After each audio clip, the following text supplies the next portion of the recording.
Okay, so question number 5 में लिखा है a die marked 1 2 3 in red 4 5 6 in green. तो एक डायस है जिसमें 1 2 3 रेड कलर से मार्क्ड है, 4 5 6 ग्रीन कलर से मार्क्ड है। इस डायस को टॉस कर रहे हैं, is tossed. Let A be the event, the number is even. तो यहां पर इवेंट ए को डिस्क्राइब कर दो। इवेंट ए क्या शो कर रहा है? Number is even, number is even. देख लो बहुत छोटा है ना, चलो ठीक है, जो नहीं दिखेगा बोलना मुझे, ठीक है। The number is even. Event B क्या है? इवेंट बी क्या है? जो नंबर है वो कौन से कलर का है? Red colour. The number is of red colour. क्या यहां तक क्लियर हो गया? yes, अब पूछ रहा है ए और बी इंडिपेंडेंट इवेंट्स हैं क्या? ये आपको आंसर करना है। तो कैसे आंसर करोगे? आप probability of A intersection B निकालोगे, फिर आप प्रोबेबिलिटी ऑफ ए निकालोगे और प्रोबेबिलिटी ऑफ बी निकालोगे और चेक करोगे क्या ये कंडीशन ट्रू है क्या कि probability of A intersection B is equals to probability of A into probability of B. अगर ऐसा है तो इवेंट्स क्या हो जाएंगे? इंडिपेंडेंट, अदरवाइज ये डिपेंडेंट। तो सबसे पहले प्रोबेबिलिटी ऑफ ए बताओ मुझे, प्रोबेबिलिटी ऑफ ए क्या आएगा? तो ए है इवन नंबर आना, तो इवन नंबर 3 होते हैं, तो 3/6 मतलब कितना हो जाएगा? 1/2। क्या ये क्लियर सबको? फिर प्रोबेबिलिटी ऑफ बी बताना है कि जो आउटकम है रेड कलर का है, तो आंसर आएगा 1/2। कैसे सबको क्लियर ना? 3/6 दैट इज 1/2, क्योंकि 3 रेड कलर वाले। फिर उसके बाद क्या निकालना पड़ेगा? A intersection B. A intersection B मतलब इवन भी हो और रेड कलर का भी हो। तो रेड कलर वाले इवन नंबर कितने हैं? रेड कलर वाला इवन नंबर तो सिर्फ एक है क्या? देखो ये 2 जो है, हाँ वो नंबर 2 है, लेकिन आउटकम 1 है। तो इसकी प्रोबेबिलिटी कितनी आएगी बताओ? Probability of A intersection B ये आ जाएगी 1/6। क्या ये क्लियर हो गया? अब चेक करो ये कंडीशन ट्रू हो रही है क्या? नहीं हो रही है। इसका मतलब ए और बी इंडिपेंडेंट इवेंट्स नहीं है। तो आप लिखोगे hence A and B are not independent, not independent. ये क्लियर हो गया सबको? yes. जो भी है इस पहले। Next question, question number 6 start करो। बना लिया पीयू? ओके, पूरा कंप्लीट हो गया? Okay good. Exercise example practice करते रहो तब तक, और आंसर वेरीफाई करते रहना साइमल्टेनियसली। और लास्ट क्लास में जो बच्चे प्रेजेंट नहीं थे, कौन कौन नहीं थे प्रेजेंट लास्ट क्लास में? संडे को जो मैं कब लिया था, सुबह ले लिया था। तुम लोग को पता है कि नहीं क्या पढ़ाया था मैं लास्ट क्लास में? संडे नहीं, उसके पहले जो मॉर्निंग में ले लिया था ना एक क्लास में, फ्राइडे को, उसमें थे ना? हाँ ठीक है, ये तो थी प्रेजेंट। हाँ ठीक है, ये हटा दूं मैं। चलो नेक्स्ट क्वेश्चन नंबर 6 स्टार्ट करते हैं। क्वेश्चन नंबर 6 एक बार जल्दी से पढ़ लो, क्या लिखा है देख लो। इंडिपेंडेंट इवेंट्स उसमें स्टार्ट किया था ना पिछली क्लास में। हाँ, तो क्वेश्चन नंबर 6 में लिखा है E and F are the events. तो E और F दो इवेंट्स है। यहां पर प्रोबेबिलिटी ऑफ E आपको गिवन है, प्रोबेबिलिटी ऑफ F भी आपको गिवन है, और आपको E इंटरसेक्शन F गिवन है। अब पूछ रहा है कि E और F इंडिपेंडेंट है क्या? केशिता बताओ इंडिपेंडेंट है या नहीं? कैसे पता चलता है इंडिपेंडेंट? हाँ, इक्वल टू, हाँ करेक्ट। तो ये देख लो, जो बच्चे प्रेजेंट नहीं थे उनके लिए इंपॉर्टेंट है कि अगर probability of E into probability of F, अगर ये इक्वल आता है probability of E intersection F के, तो इवेंट्स क्या हो जाएंगे? इंडिपेंडेंट। और अगर नॉट इक्वल आएगा तो क्या हो जाएगा? Not independent. तो चेक करो इन दोनों का मल्टीप्लीकेशन 1/5 आएगा क्या? नहीं आएगा। कितना आएगा? 9/50। तो ये 9/50 और that is not equals to 1/5। तो ये डिपेंडेंट इवेंट्स हो जाएंगे। हटा दो फिर क्वेश्चन नंबर 6। क्वेश्चन नंबर 7 चलो स्टार्ट करो। इसमें लिखा है given that events A and B are such that probability of A आपको गिवन है, probability of A union B आपको गिवन है, और आपको बोल रहा है कि probability of P, probability of B वो स्मॉल पी के इक्वल है। Find the value of P if they are mutually exclusive. तो म्यूचुअली एक्सक्लूसिव की कंडीशन क्या होती है? नहीं, उसकी प्रोबेबिलिटी बताओ। अगर मान लो ए और बी दोनों म्यूचुअली एक्सक्लूसिव है तो ये प्रोबेबिलिटी की वैल्यू क्या होगी? 0। एक्चुअली फाइ जो बोल रहे हो ना, वो अगर मैं ये पूछता कि ए इंटरसेक्शन बी कितना होगा, देन इट इज फाइ, ये एक नल सेट होगा, बट उसकी प्रोबेबिलिटी, तो आंसर क्या होगा? 0। क्या ये क्लियर सबको? तो probability of A intersection B क्या हो गया? 0। ये कब होता है? जब इवेंट्स कैसे होते हैं? Mutually exclusive events. तो शॉर्ट में ME लिख दे। क्लियर? ये ध्यान रखना, अच्छा क्वेश्चन है, इंपॉर्टेंट है। अब आपको ज्वाइंट प्रोबेबिलिटी का formula, probability of A union B का फॉर्मूला याद है? क्या होता है? Correct, probability of A plus probability of B minus probability of A intersection B. क्या ये क्लियर? अब इसमें वैल्यू पुट करो तो ये आ जाएगा 3/5 is equals to probability of A की जगह पे 1/2 प्लस प्रोबेबिलिटी ऑफ बी की जगह पे P minus probability of A intersection B की जगह पे 0। क्या ये क्लियर? अब सॉल्व करके P की वैल्यू निकाल के बताओ। 1/10 3/5 माइनस 1/2 10 एलसीएम और 6 माइनस 5। हाँ ठीक है, 1/10। ये आया सबका? ये फर्स्ट कंडीशन में इसका आंसर है। सेकेंड कंडीशन में बोल रहा है कि इंडिपेंडेंट है। इंडिपेंडेंट है तो क्या चेंजेस हो जाएगा इसमें? तो प्रोबेबिलिटी देखो, सारे बच्चे ध्यान दो। हाँ, probability of A intersection B अब हम 0 नहीं लेंगे, अब हम क्या लेंगे? वो probability of A into probability of B के इक्वल होगा। क्या ये क्लियर? और प्रोबेबिलिटी ऑफ ए की वैल्यू कितनी है? 1/2। प्रोबेबिलिटी ऑफ बी की जगह पे क्या आ जाएगा? P। तो ये वैल्यू हो जाएगी probability of A intersection B की। क्या ये क्लियर सबको? हाँ, अब इसी चीज को ये वाले फॉर्मूले में पुट करो, इस फॉर्मूले में यहां पर पुट करो और उसके बाद स्मॉल p की वैल्यू निकाल के बताओ। 1/5 आ रहा है। ओके, बाकी लोग भी सॉल्व किया? तूने भी?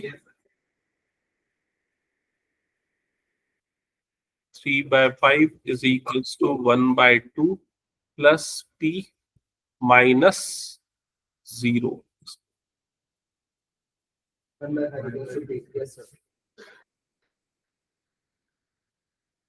0 minus p/2।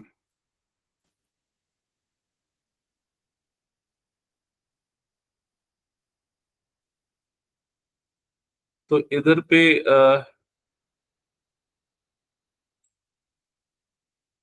3/5 minus 1/2 is equals to p/2 आएगा।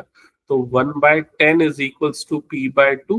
You will get p is equals to 1/5। सबका आया कि नहीं? एक बार कंफर्म करो। yes. हटा दूं फिर इसको मैं? चलो क्वेश्चन नंबर 8 स्टार्ट करो, जिनका हो गया है। मैं इसे इरेज कर रहा हूं। बुक में देख लो यार, ये थोड़ा सा क्या आगे पीछे हो जाता है।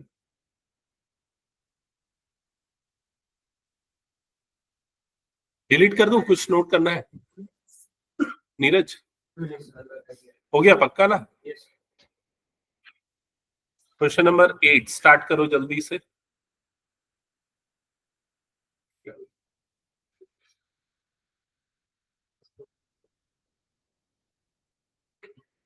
तो इस क्वेश्चन में प्रोबेबिलिटी ऑफ ए की वैल्यू गिवन है, प्रोबेबिलिटी ऑफ बी की वैल्यू भी गिवन है, और आपको फाइंड आउट करना है probability of A intersection B. एक और इंपॉर्टेंट चीज इस क्वेश्चन में गिवन है जिसे मैंने अंडरलाइन नहीं किया, वो क्या है? कि ए और बी क्या है? इंडिपेंडेंट है। अगर ए और बी इंडिपेंडेंट होते हैं तो इंटरसेक्शन की प्रोबेबिलिटी किसके इक्वल हो जाएगी? Probability of A into probability of B. तो इसको अप्लाई करके फर्स्ट वाले पार्ट का आंसर बताओ क्या आएगा। 0.12। क्या ये सबका आया? किसी का 1.2 तो नहीं आ गया ना? ठीक है।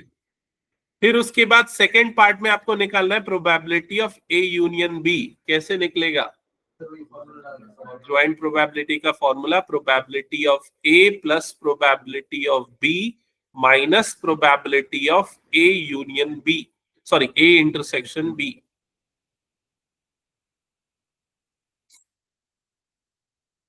कितना आ रहा है? 0.58। 0.3 प्लस 0.7 माइनस 0.12। पता है प्रोबेबिलिटी सबसे इंपॉर्टेंट चैप्टर है फ्यूचर के लिए, सबसे इंपॉर्टेंट।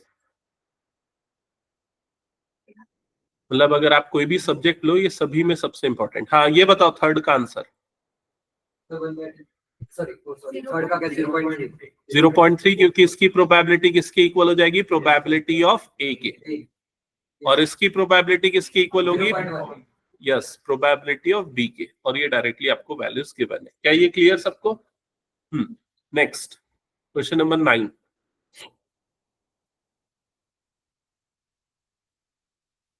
क्या बोला? कुछ डाउट?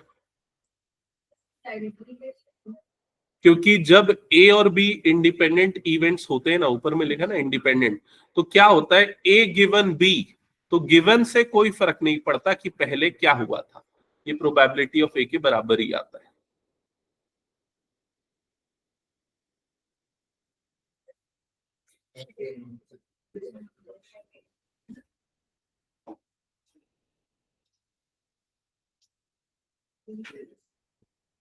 नेक्स्ट क्वेश्चन स्टार्ट किया 9। If A and B are two events such that probability of A आपको given है, probability of B आपको given है, और आपको probability of A intersection B भी given है, इसको देख के बताओ इंडिपेंडेंट है क्या A और B? A और B इंडिपेंडेंट है? हाँ, क्योंकि हमने ये देख लिया कि A इंटरसेक्शन B की प्रोबेबिलिटी ए और बी की प्रोबेबिलिटी के प्रोडक्ट के इक्वल है। क्या ये क्लियर? अब ये नॉट ए का मतलब क्या होता है? ए डैश। और नॉट बी मतलब बी डैश। तो आपको probability of A dash intersection, and का मतलब इंटरसेक्शन, बी डैश निकालना है।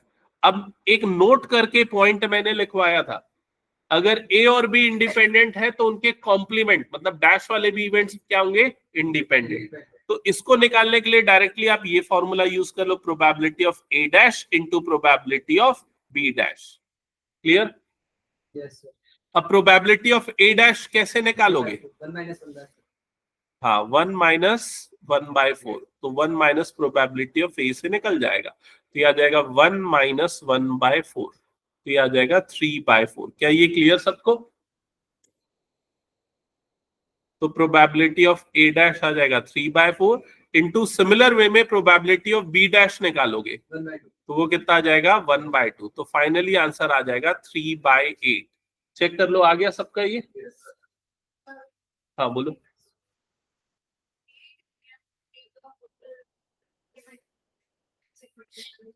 हाँ मैं समझ गया।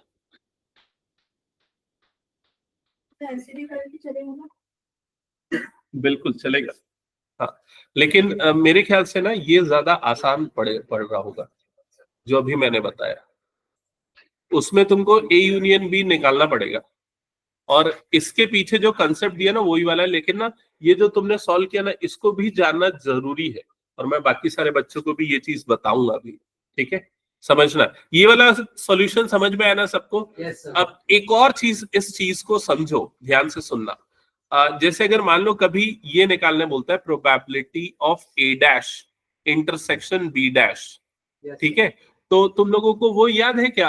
क्लास 11th में डी मॉर्गन्स लॉ पढ़ते थे कि अगर ये होल कॉम्प्लीमेंट है तो उसको कैसे लिख सकते? ए यूनियन बी का होल कॉम्प्लीमेंट, इंडिविजुअल कॉम्प्लीमेंट का यूनियन। और ये निकालने का क्या तरीका होता है? 1 minus probability of A union B. समझ में आया ये चीज? तो इसको भी यूज करके तुम लोग सॉल्व कर सकते हो उसको।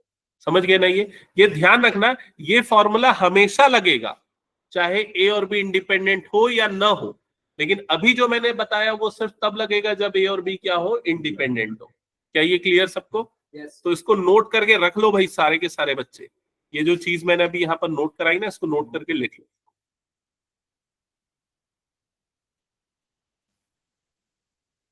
अच्छा, अभी ये नोट करवा ही रहा हूं तो और भी कई चीजें नोट डाउन करा लेता हूं इससे रिलेटेड वाली, ठीक है? और उसको अच्छे से नोट करके रखना, क्योंकि अगर वो किया तो आगे आने वाले बहुत से क्वेश्चन काम आएंगे, ठीक है? अब पहले तो ये कि इसका वेन डायग्राम मैं नोट करवाऊंगा।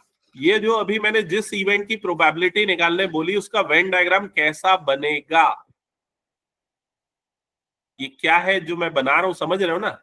ये बॉक्स पूरा सैंपल स्पेस है, ये वाला इवेंट ए है और ये वाला इवेंट बी है। अभी तुम लोग जिस चीज की प्रोबेबिलिटी निकाल रहे हो यहां पर, वो इवेंट कहां पर है इस वेन डायग्राम में, बताओ?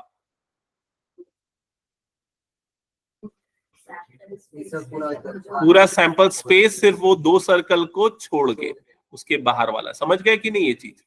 तो ये ध्यान में रखना, ओके? अब अगर मान लो कभी क्वेश्चन में ऐसा बोलता है कि find the probability of A but not B, सुना है ना ऐसा, 11th में आता था, तो इसका मतलब क्या हुआ? Probability of A but not B मतलब ए के अंदर होना चाहिए लेकिन बी के अंदर नहीं होना चाहिए। तो इसको लिखने का तरीका होता है ए इंटरसेक्शन बी डैश, ए के अंदर बट बी के अंदर नहीं। तो ये कैसे निकालते हैं? Probability of A minus probability of A intersection B. Neeraj समझ में आ रहा है तेरे को?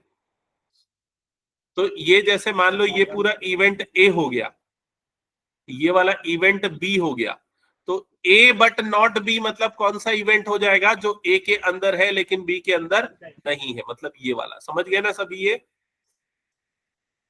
अच्छा, और अगर कभी मान लो आपको probability of A minus B पूछे तो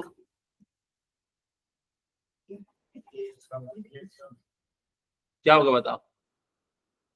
तो भी यही होगा, probability of A minus B मतलब वही probability of A but not B.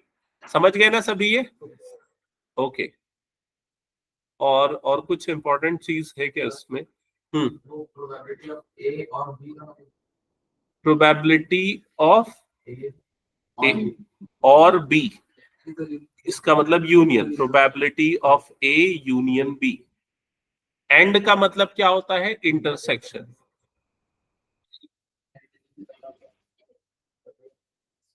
हटा दूं ये? और अगर कुछ लगेगा तो बीच में मैं नोट डाउन कराऊंगा, हो सकता है अभी तुरंत याद ना आ रहा हो।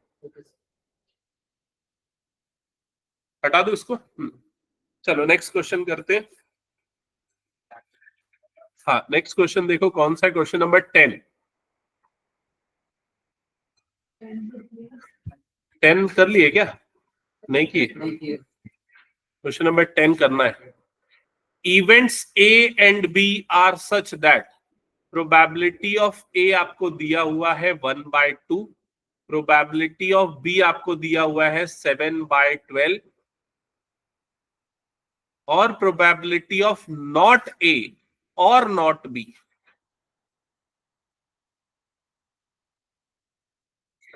ये नॉट ए और नॉट बी का मतलब क्या हुआ बताओ? ए डैश यूनियन बी डैश। ये मैंने नहीं लिखवाया ना, तो इसको कैसे बनाएंगे बताओ? फॉर्मूला याद रखने से बेटर है अप्रोच याद रखो। तो इसको डी मॉर्गन्स लॉ लगाओ। डी मॉर्गन्स लॉ में ये जो इंडिविजुअल डैशेस है ये क्या बन जाता है? Whole dash. बस अंदर में क्या फर्क पड़ेगा? ए और इंटरसेक्शन ये क्या हो जाएगा? बी। समझ में आया सबको ये?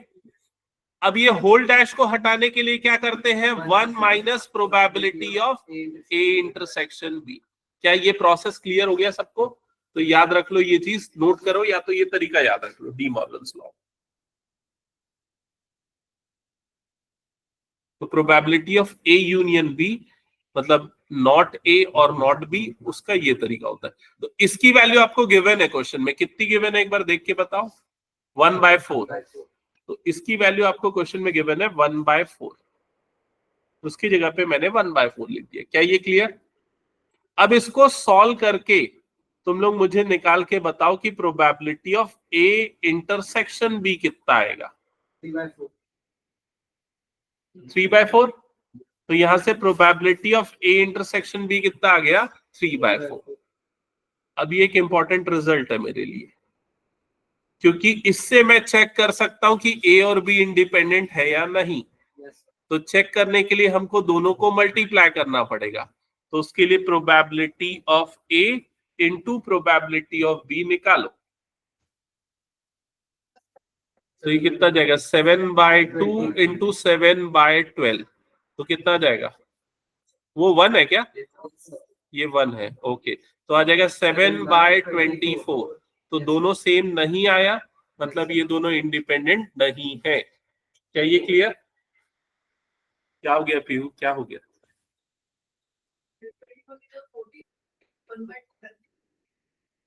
अच्छा, समझ गया।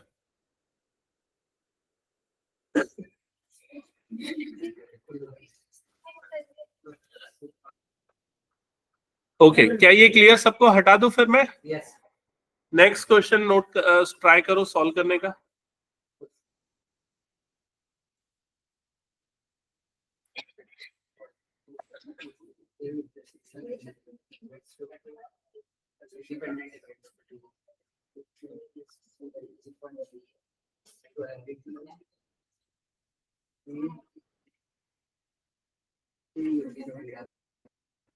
ए की प्रोबेबिलिटी, बी की प्रोबेबिलिटी दी हुई है। ए और बी कैसे इवेंट्स है, इंडिपेंडेंट इवेंट्स। और फर्स्ट क्वेश्चन में आपको निकालना है A and B, probability of A and B, मतलब ए इंटरसेक्शन बी। तो कैसे निकलेगा, सीधे मल्टीप्लाई कर दो। तो कितना आएगा आंसर, 0.18। आ गया सबका? फिर उसके बाद ए यूनियन बी, तो उससे निकाले probability of A minus probability of A union A intersection. हाँ, probability of A plus probability of B minus probability of A intersection B, joint probability का फॉर्मूला लगा के निकालो। अच्छा, मैं थर्ड पे आ गया क्या? तो सेकंड कैसे निकलेगा,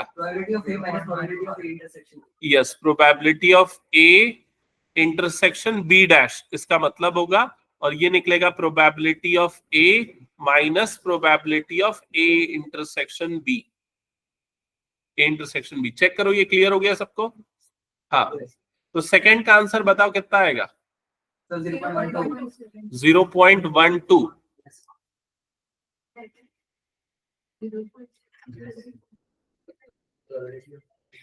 क्या हो गया केशी, तो बताओ क्या डाउट है? हाँ,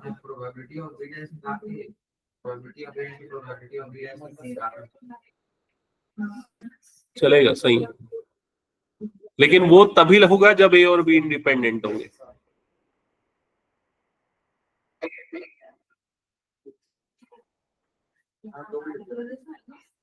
किसी को प्रॉब्लम आ रहा है क्या सेकंड वाले में?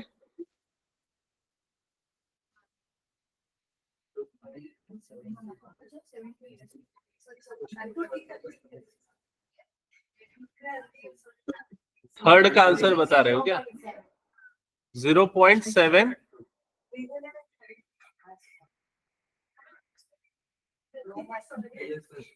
हाँ, यहां तक हो गया सबका? थर्ड तक, फोर्थ? अच्छा, ये नाइदर ए नॉर बी को कैसे लिखोगे एक्सियोमेटिक फॉर्म में?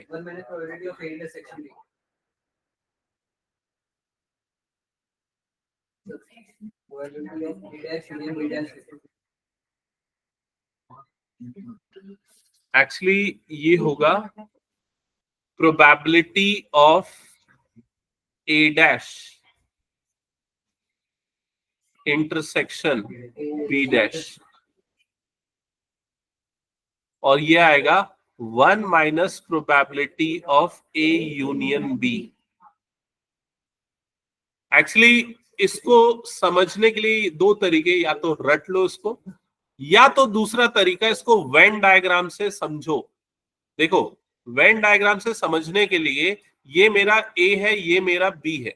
अब इस वर्डिंग का मतलब क्या होता है, नाइदर ए नॉर बी, मतलब वो इवेंट जो ना ही ए के अंदर हो और ना ही बी के अंदर हो। तो ना ही ए के अंदर ना ही बी के अंदर मतलब दोनों से बाहर। दोनों से बाहर मतलब ये वाला, समझ गए ये? और इसका निकालने के लिए क्या करना पड़ेगा, अंदर यूनियन में वन में से क्या करना पड़ेगा, यूनियन को माइनस। क्लियर? तो ये कितना आएगा, कैलकुलेट करके बताओ। 0.2। हाँ, तो ये आ जाएगा 1 minus 0.78। Answer will be 72, sorry 72, तो आंसर आएगा 0.28। क्या ये क्लियर है सबको? चलो next question, question number 12।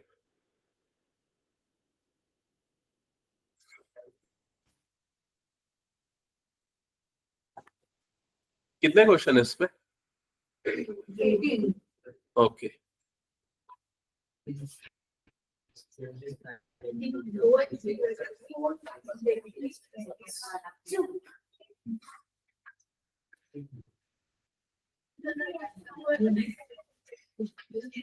A die is tossed thrice. एक डायस को 3 बार टॉस किया। Find the probability of getting an odd number at least once. कम से कम एक बार ऑड नंबर आने की प्रोबेबिलिटी बतानी है। तो ये ऐसे क्वेश्चन ऐसे होते हैं ना कि आप कैलकुलेशन काउंट करने जाओगे फंस जाओगे, समझ रहे हो? तो उसको स्मार्ट वे में करना है। तो आप ना एक काम करो, एक कम से कम एक ऑड नंबर आने की प्रोबेबिलिटी निकालनी है ना, तो आप पहले 0 ऑड नंबर मतलब सारे इवन नंबर आने की प्रोबेबिलिटी निकाल लो। Probability of getting all even निकालो और 1 में से उसको क्या कर दो, माइनस कर दो। समझ में आ गया ये चीज? तो सबसे पहले हम निकालेंगे probability of all even number. Even number is equals to, अब इसको काउंट करना बहुत आसान है। कैसे? तो उसके लिए देखो, डिवाइडेड बाय में क्या आएगा, ऑल पॉसिबल आउटकम्स। तो ऑल पॉसिबल आउटकम कितने होंगे, 6 क्यों होंगे, 3 बार टॉस है ना, 6 to the power 3 that is 216। तो डिनोमिनेटर क्या आ जाएगा, 216। समझ में आया? अब ऑल इवन मतलब पहला भी इवन, दूसरा भी इवन, तीसरा भी इवन। तो देखो क्या हो सकता है, पहला 2, दूसरा 2, तीसरा 2, पहला 2, दूसरा 2, तीसरा 4, फिर 2, 2 और 6, फिर क्या हो जाएगा 2, 4, 2, 2, 4, 4, 2, 4, 6, फिर 2, 6, 2, 2, 6, 4, 2, 6, 6, कितने हुए यहां पर टोटल 9। ऐसा ही 4 से स्टार्ट होने वाले और ऐसा ही 6 से स्टार्ट होने वाले। तो कितना हो जाएगा, 9 इंटू 9 इंटू 9 मतलब, नहीं नहीं सॉरी, मल्टीप्लाई क्यों करेंगे, ऐड करेंगे ना। 9 प्लस 9 प्लस 9 27। तो टोटल ऑल पॉसिबल आउटकम कितने हो जाएंगे यहाँ पर, 27, जिसमें सारे इवन होंगे। क्या ये क्लियर हो गया? इसको निकालने का एक और तरीका है, शॉर्टकट तरीका, बताऊं वो शॉर्टकट तरीका क्या है? देखो, परमिटेशन कॉम्बिनेशन वाला तरीका। 3 पॉसिबल आउटकम होंगे, पहले आउटकम का इवन होना कितने ऑप्शन से हो सकता है, 3। सेकेंड आउटकम का इवन होना 3, थर्ड आउटकम का इवन होना 3। तो ऑल पॉसिबल आउटकम कितने हो गए, 27। तो उससे भी ये 27 निकाल सकते हो, समझ गए? और ये किस चीज की प्रोबेबिलिटी निकली है, ऑल इवन। अब एटलीस्ट 1 ऑड, तो प्रोबेबिलिटी ऑफ एटलीस्ट 1 ऑड ये कैसे निकलेगा, 1 minus probability of all even. तो ये हो जाएगा 1 माइनस 27/216। कैलकुलेट कर लो, आ गया आंसर।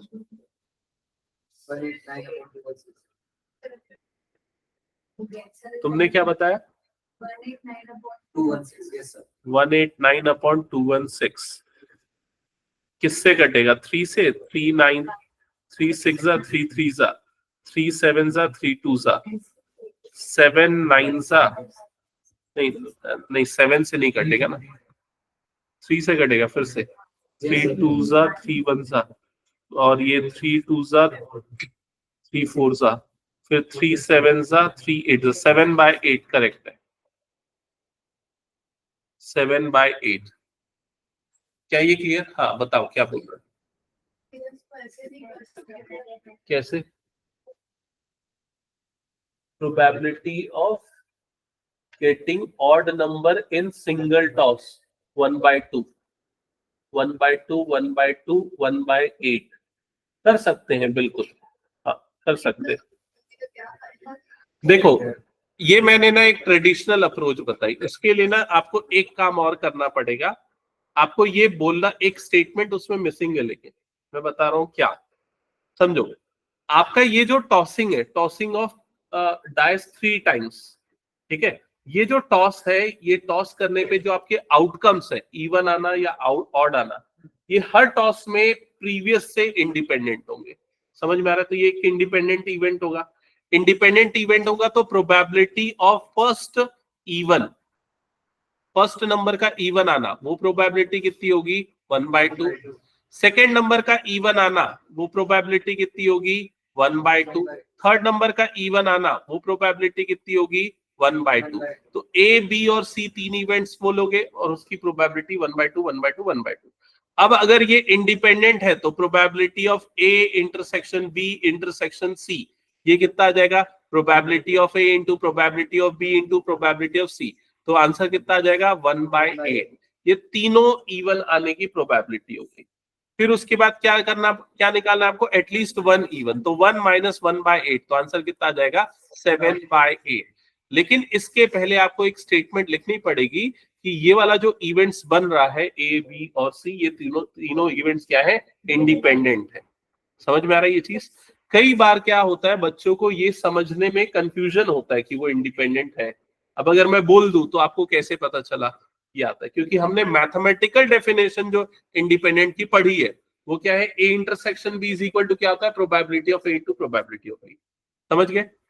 तो ये आप या तो ऐसे बनाओ जो मैंने तरीका बताया, या फिर ये वाला मेथड भी यूज कर सकते हो। ओके, अब अगर मान लो, मैं एक एग्जांपल के लिए बोलता हूं, ठीक है, मान लो एक कार्ड का पैक है, 52 कार्ड का।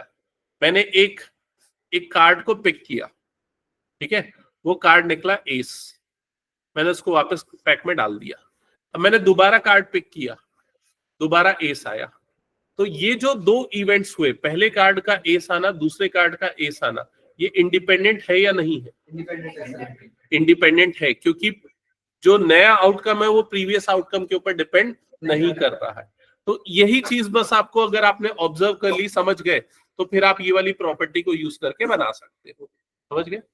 चलो नेक्स्ट क्वेश्चन नंबर 13 पे आ जाओ। अच्छा, लेकिन इसका ये मतलब नहीं है कि हर डाइस वाले क्वेश्चन में ऐसा हो। कई डाइस वाले क्वेश्चन में क्या एक्सपेरिमेंट चेंज हो जाता है, तो डिपेंडेंट भी हो जाते हैं। ठीक है, क्वेश्चन नंबर 13 पढ़ना, क्या लिखा है? 2 balls are drawn at random with replacement from a box containing 12 black and 8 red balls. तो एक बॉक्स है जिसमें 10 ब्लैक और 8 रेड बॉल्स है। Find the probability that both balls are red. 2 balls निकाल रहे हैं, दोनों के रेड निकलने की प्रोबेबिलिटी आपको यहां पर बतानी है। विथ रिप्लेसमेंट का मतलब समझ में आया ना? पहली बार बॉल उठाया, वापस उसमें रख दिया, तो पहली बॉल का रेड आना और फिर दूसरी बॉल का रेड आना, ये 2 अलग इवेंट्स है। ये दोनों इंडिपेंडेंट है या नहीं? ये दोनों इंडिपेंडेंट है। इंडिपेंडेंट है तो पहली बॉल का रेड आने का प्रोबेबिलिटी कितना होगा? 8/18। और दूसरी बॉल का रेड आने का क्या हो जाएगा? 8/18। और दोनों को क्या कर दो? सिंपली यहाँ पर मल्टीप्लाई। समझ गए? हाँ, जो भी आएगा। ठीक है, क्या ये क्लियर हो गया सबको? हाँ, क्वेश्चन नंबर 2, इसका सेकंड पार्ट बताओ, क्या आएगा आंसर? पहली बॉल का ब्लैक और दूसरी बॉल का रेड आना। तो पहली बॉल का ब्लैक आना, तो ब्लैक कितने थे? 10/18। और सेकेंड बॉल का रेड आना तो 8/18। सिंप्लीफाई कर लेना, जो भी होगा आंसर कितना आ रहा है? हाँ, 5 और ये हो जाएगा 9 और 4/9, 20/81। क्लियर? ये हो गया सबका? थर्ड बताओ क्या लिखा है? हाँ, अब देखो इसमें थर्ड पार्ट में क्या बोल रहा है? One of them is black and other is red. मतलब पहला ब्लैक दूसरा रेड या पहला रेड दूसरा ब्लैक, दोनों हो सकते हैं। ठीक है, तो मतलब यहां पर पहला ब्लैक और दूसरा रेड का प्रोबेबिलिटी कितना आ जाएगा 20/81, और दूसरे वाले का भी कितना आ जाएगा 20/81। तो ओवरऑल आंसर आएगा 40/81। क्या इसको डिटेल में एक्सप्लेन करूं एक बार, ये बताओ, या समझ में आ गया? ईशान आ गया समझ में? बाकी सबको भी क्लियर है? नेक्स्ट क्वेश्चन नंबर 14 स्टार्ट करो। हटाऊं क्या इसको मैं?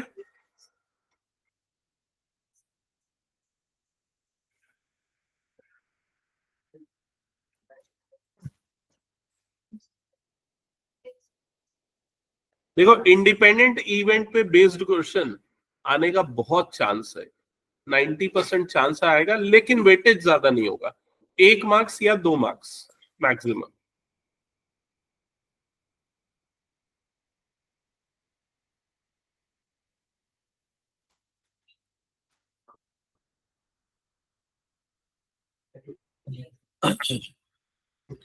हाँ, बताओ कैसे बनेगा ये question. Probability of solving a specific problem independent by A and B is this and this. If both try to solve the problem independently, find the probability that problem is solved. तो इसमें कौन सा formula लगेगा? Probability of A union B का। समझ में आया? Problem is solve, solve मतलब या तो ए ने सॉल्व किया या फिर बी ने सॉल्व किया। तो ये कैसे निकलेगा? ये निकलेगा probability of A plus probability of B minus probability of A intersection B. क्या ये समझ में आ गया? फिर उसके बाद ये ए इंटरसेक्शन बी की प्रोबेबिलिटी तो क्या होगी? 0, क्योंकि ए और बी दोनों क्या है? इंडिपेंडेंट इवेंट्स है। क्या हुआ नीरज, समझ में आ रहा है? क्या प्रॉब्लम है? कुछ समझ में आ रहा है। पिछली क्लास एब्सेंट था क्या? तो प्रेजेंट था, तो क्या समझ में नहीं आया? बाकी बच्चे सॉल्व करो जल्दी, कैलकुलेट करके बताओ। सर मतलब ये स्टेटमेंट को समझ के वो फिर तो तू पूछ क्यों नहीं रहा जब क्वेश्चन चल रहा है तब? ये ऐसा नहीं है ना, वन वे कम्युनिकेशन नहीं होना है ना।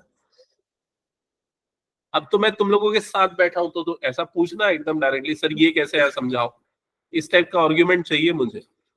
ठीक है, ये वाला क्वेश्चन बता एक बार मेरे को।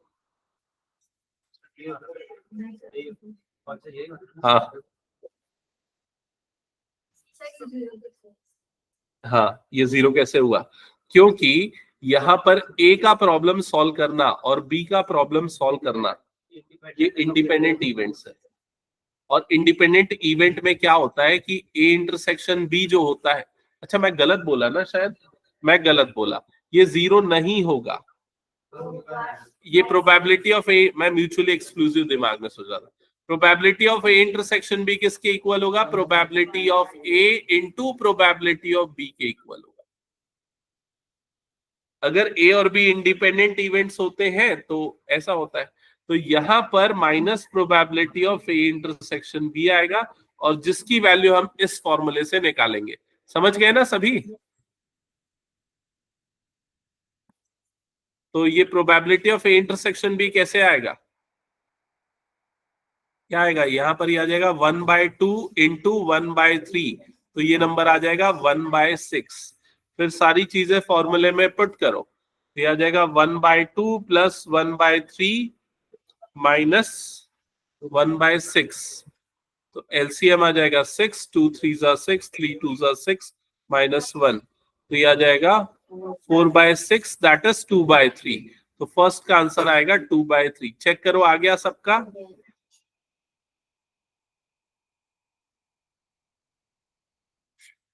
हाँ, सेकेंड पार्ट में क्या बोल रहा है?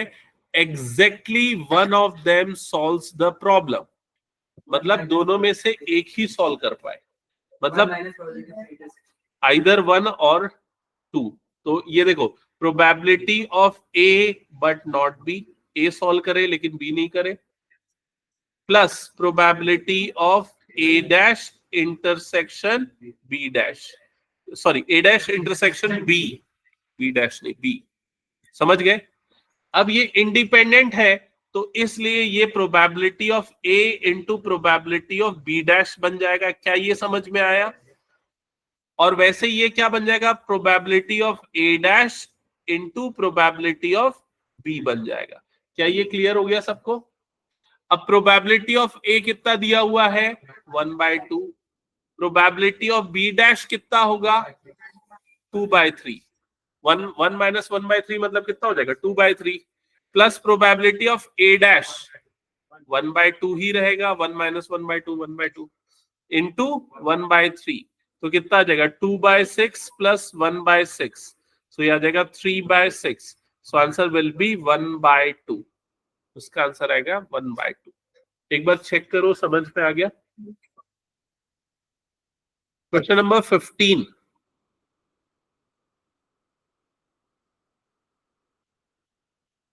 आयुष बना रहा है ना? और पीछे वैभव बना रहा है कि नहीं? सो गया क्या?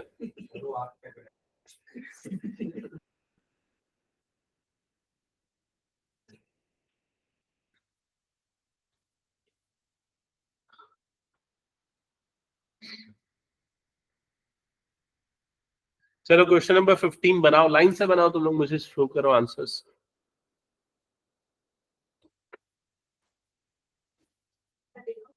नहीं, दोबारा बना के दिखाओ। क्या नहीं? ये ऐसी चीजें थोड़ी ना, क्योंकि मैं तो जब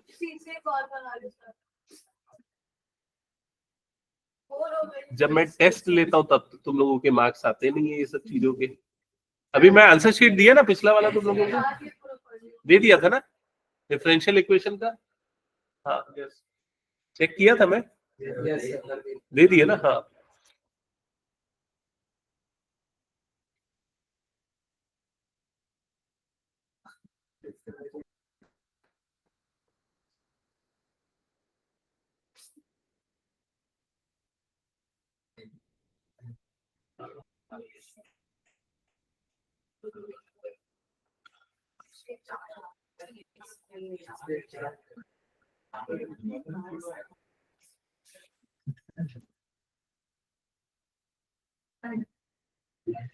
कौन ज्वाइन किया?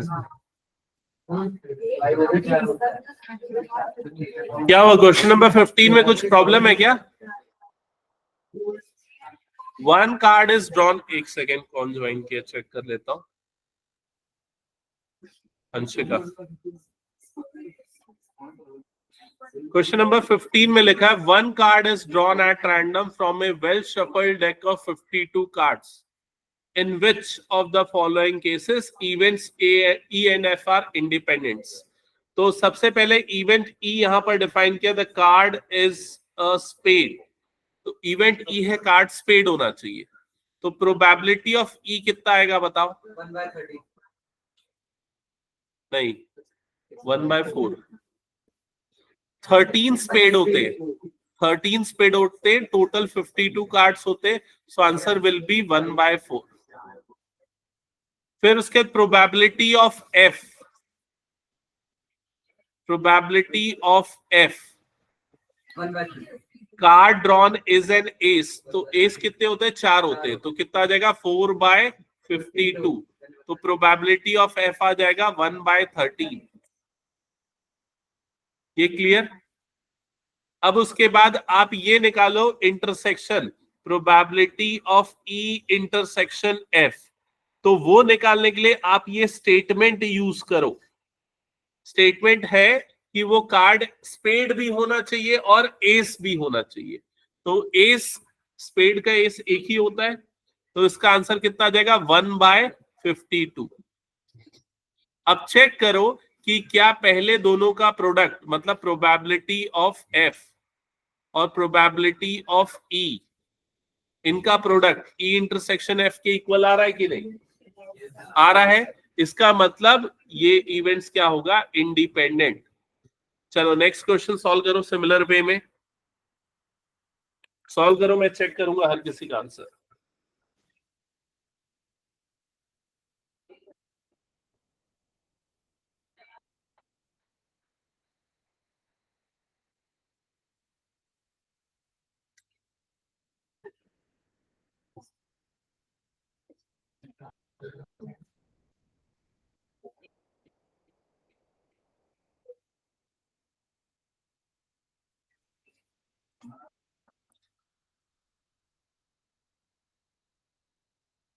आप पीयू एक काम करो, इससे प्रोबेबिलिटी के क्वेश्चन निकालो, बनाओ। उसको बनाने दो ना, तो तुम बना चुके हो तो।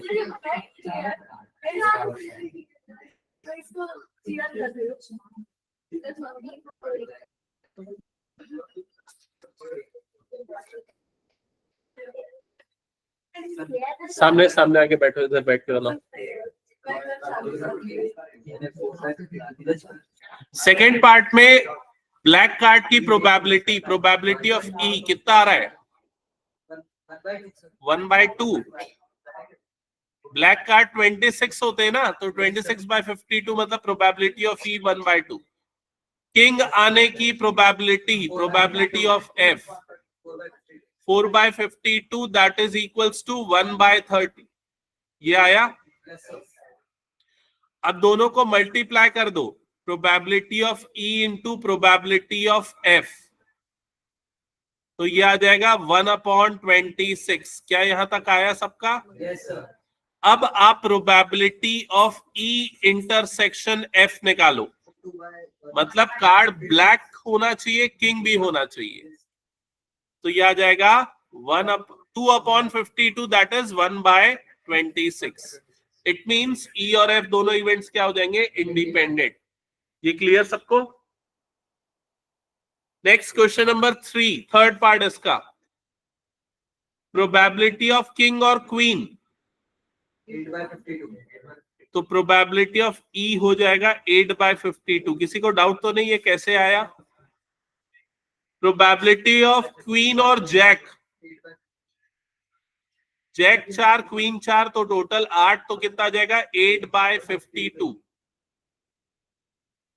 तो अच्छा, इन दोनों को अगर मल्टीप्लाई करें, तो मल्टीप्लाई करने के पहले सिंप्लीफाई भी कर देता ना। 4 से कटेगा तो 2/13, ये भी कितना हो जाएगा? 2/13। दोनों का मल्टीप्लीकेशन कितना आ जाएगा? 4/169। इतना ही आएगा। Yes sir.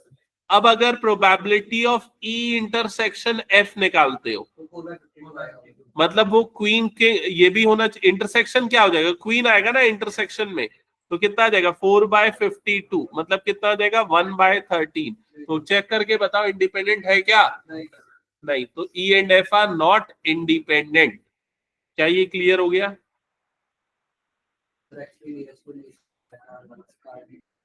और किसको कार्ड नहीं पता? हाँ, ये वाला, ये ई इंटरसेक्शन एफ मतलब जिसमें इवेंट ई भी हो और एफ भी हो। तो इस नहीं इंटरसेक्शन में कॉमन लेते हैं ना अपन, तो इसमें किंग और क्वीन है, इसमें क्वीन और जैक है, तो कॉमन क्या है दोनों में? क्वीन है। क्वीन कितने होते हैं? समझ गए? जिनको कार्ड का समझ में नहीं है स्ट्रक्चर, मैं अभी शो कर दूंगा, क्लियर हो जाएगा, देख लेना। चलो बाकी बच्चे ना एक बार पहले 16, 17, 18 ट्राई करो, मैं इधर पे कार्ड्स बता देता हूं।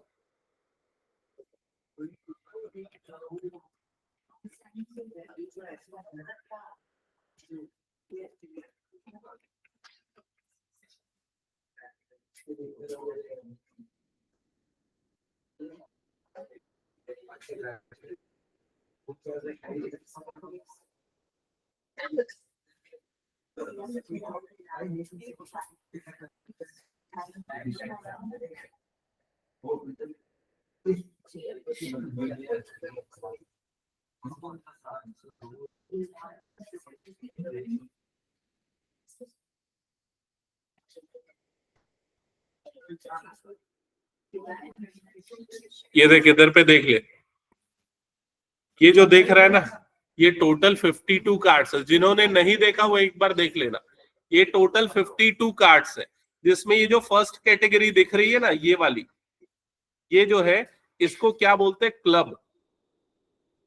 ये वाला जो दिख रहा है इसको बोलते हैं स्पेड, इसको बोलते हैं हार्ट, और इसको क्या बोलते हैं? डायमंड्स। तो ये 4 डिफरेंट जो साइंस है ना, इनको बोला जाता है सूट्स। तो जो 52 कार्ड्स है वो 4 सूट्स में डिवाइड होते हैं, जिसमें जो ऊपर वाले जो 2 सूट्स है ना, क्लब और स्पेड, ये दोनों ब्लैक कलर के होते हैं, और हार्ट और डायमंड क्या होते हैं? रेड कलर के होते हैं। तो टोटल ब्लैक कार्ड 26 होते हैं, रेड कार्ड भी कितने होते हैं? 26। क्या ये क्लियर? और एक एक सूट में 13 कार्ड्स होते हैं, समझ गए ना? तो 13 4 का कितना हो गया? 52। अब ये जो ए लिखा हुआ ना, इसको एस बोला जाता है हिंदी में, इक्का जिसको बोलते हैं, ठीक है? ये 2 3 4 5 6 7 8 9 10 ये नंबर्ड कार्ड्स होते हैं। और ये जो जे लिखा है ये जैक होता है, क्यू जो लिखा है वो क्वीन होता है, के जो लिखा है वो किंग होता है। तो कितने किंग होते हैं? 4 किंग होते हैं, 4 क्वीन 4 जैक, ऐसे करते हुए सारे 4 कार्ड्स होते हैं। अब कितने ब्लैक किंग होते हैं? तो कितने ब्लैक किंग होंगे? 2। कितने रेड किंग होंगे? तो आंसर है 2। क्या ये क्लियर हो गया? तो पिछले इवेंट में क्या बोला था? किंग और क्वीन। तो किंग और क्वीन मतलब ये क्या आ रहा था? ये वाले 8 नंबर्स आ रहे थे। दूसरे इवेंट में क्या बोला? जैक और क्वीन, मतलब ये वाले 8 नंबर्स आ रहे थे। तो जब यूनियन लेंगे तो यूनियन में क्वीन क्या आ जाएगी? उसमें कॉमन। समझ में आई ये चीज? इस वजह से ऐसा हुआ। कर दो।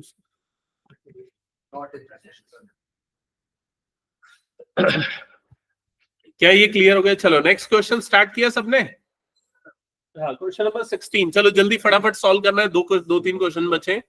16 में क्या लिखा हुआ है? In a hostel 60% student read Hindi newspaper, 40% read English newspaper, 20% read Hindi and English both newspaper. ऐसा क्लास 11th में ऐसे क्वेश्चन थे, याद है ना? तो probability of E, probability of H, Hindi newspaper पढ़ने वालों की probability 60/100। Probability of E, English newspaper पढ़ने वालों की प्रोबेबिलिटी 40/100। और ये 20% क्या है? दोनों, मतलब H इंटरसेक्शन E या E इंटरसेक्शन H। ये है 20%, मतलब 20/100। क्या यहां तक सबको क्लियर है? Find the probability. A student is selected at random. Find the probability that she reads neither Hindi nor English newspaper. तो किस चीज की प्रोबेबिलिटी निकालनी है? H डैश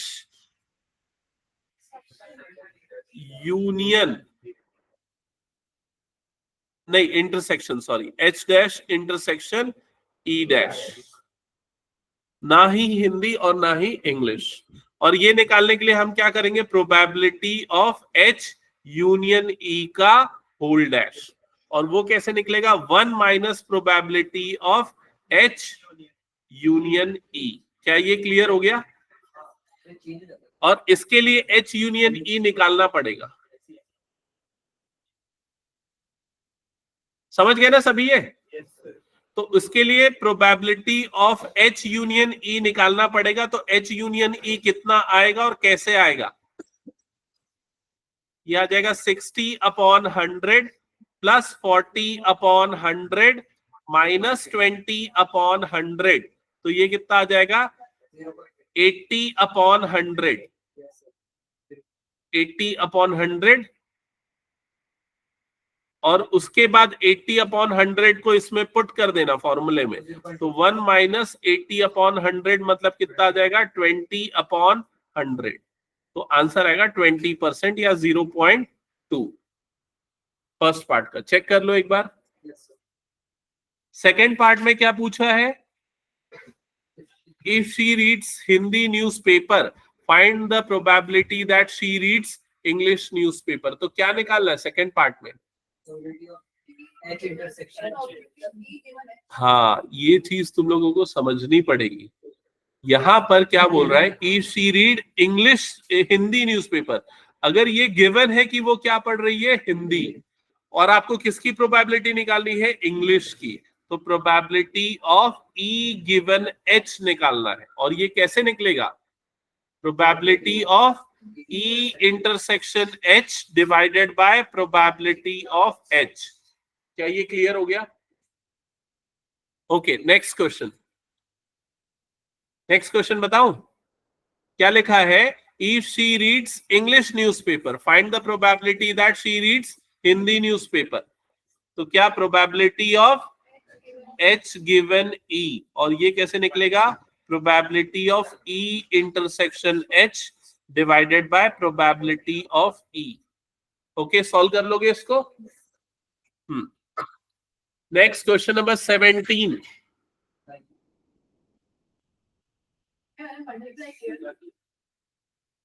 बट मैं वो एक्सपेक्ट नहीं कर रहा हूँ कि तुम उसको पढ़ पढ़ के आंसर दो। बंद करके आंसर देती तो मैं फिर भी मान लेता।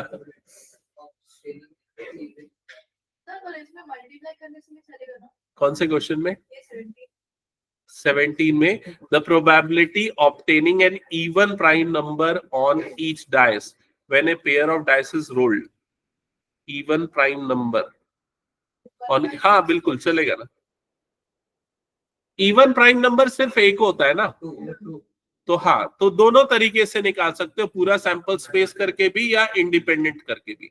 तो पहली बार में इवन प्राइम नंबर आना तो 1/6, दूसरी बार में इवन प्राइम नंबर आना मतलब 1/6, तो 1 बाय क्या हो जाएगा? 36। क्लियर? हाँ, इसके बाद क्वेश्चन नंबर 18।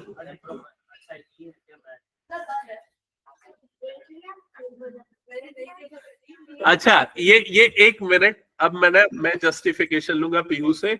सारे क्वेश्चन का उसने सही आंसर किया है। तो क्वेश्चन नंबर 18, इधर बुक ओपन मत करो, क्वेश्चन देखो। लिखा है ए और बी कैसे इवेंट्स है? Independent events.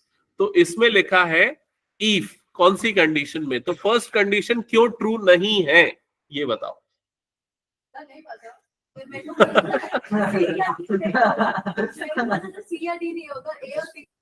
फर्स्ट कंडीशन और कोई बताएगा? फर्स्ट कंडीशन क्यों ट्रू नहीं है?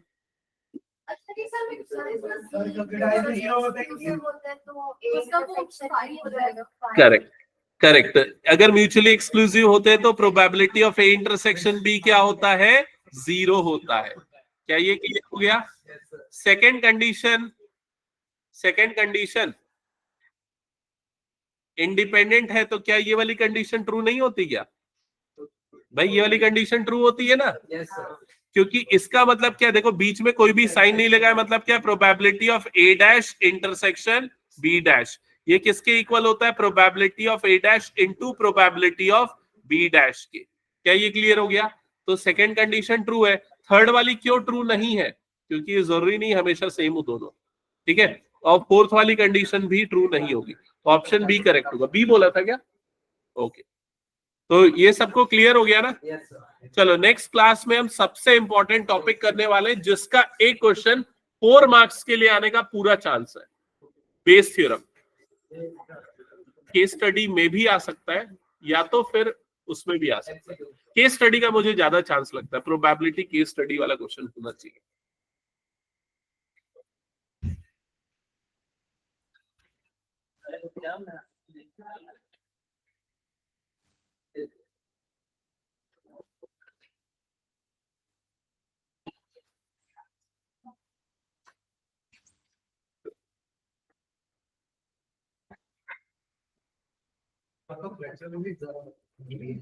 फ्रैक्चर नहीं है वो, तो वो स्प्रेन है, मतलब मुड़ गया था पैर, तो वो मतलब